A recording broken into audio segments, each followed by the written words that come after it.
পুঁই শাকের দারুণ একটা রেসিপি নিয়ে এসেছি। তো একবার পুঁই শাক যারা খায় না তারা কিন্তু এইভাবে রান্না করে খেতে পারেন। খেতে কিন্তু দুর্দান্ত স্বাদের হয়। ভাত রুটি যে কোনোর সাথেই কিন্তু এটা খাওয়া যায়। তো একবার বাড়িতে অবশ্যই বানিয়ে খেতে পারেন এইভাবে। প্রথমে আমি এখানে কড়া বসিয়ে দিয়ে দিচ্ছি সর্ষের তেল। তেলটা ভালো করে গরম করে নিয়ে নিচ্ছি। এখানে দুটো তেজপাতা আর দিয়েছি হাফ চামচ জিরে ফোড়ন। তো ফোড়নটাকে ভালো করে ভেজে নিয়ে দিয়ে দিচ্ছি এখানে কুচনো রসুন। তো রসুনটাকে একটু থেতো করে কিংবা কুচিয়েই দিতে হবে, তাহলে খেতে কিন্তু খুব টেস্টি হবে। তো এখানে রসুনটা ভেজে নিয়ে দিয়ে দিচ্ছি পেঁয়াজ কুচি। পেঁয়াজটাকেও ভালো করে রসুনের সাথে ভেজে নেব। তারপরে দিয়ে দিলাম এখানে জল, যাতে না আর পুড়ে যায়।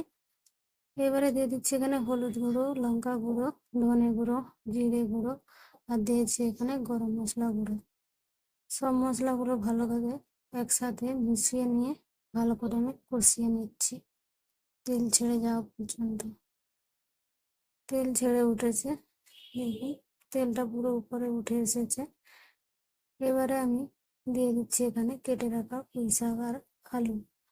আলুটা আপনারা নাও দিতে পারেন, শুধু পুঁই শাক দিয়ে করলেও কিন্তু খেতে ভালো লাগে।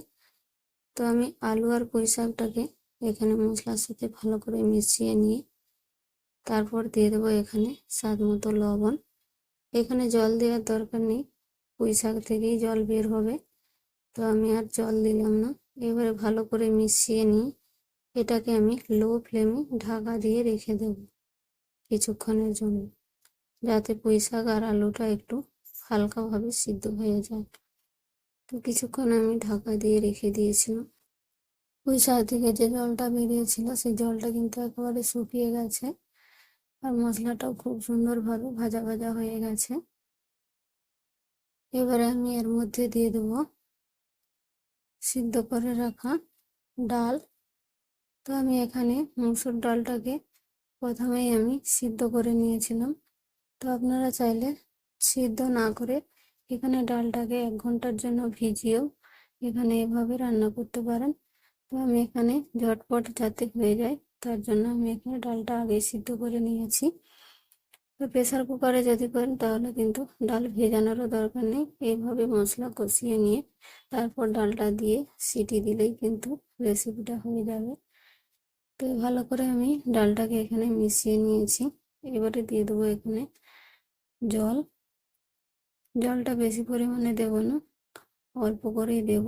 এই রেসিপিটা কিন্তু খুব একটা বেশি ঝোল হবে না আর খুব একটা গাঢ়ও হবে না, মিডিয়াম রাখবো। তো এবারে সব কিছুকে ভালো করে মিশিয়ে নিয়ে ফুটতে দেব ঢাকা দিয়ে।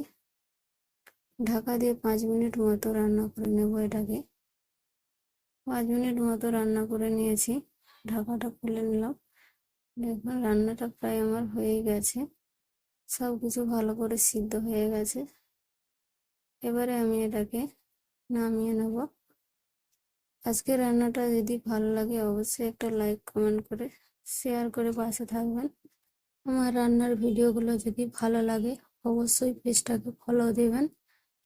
থ্যাংক ইউ শেষ পর্যন্ত দেখার জন্য।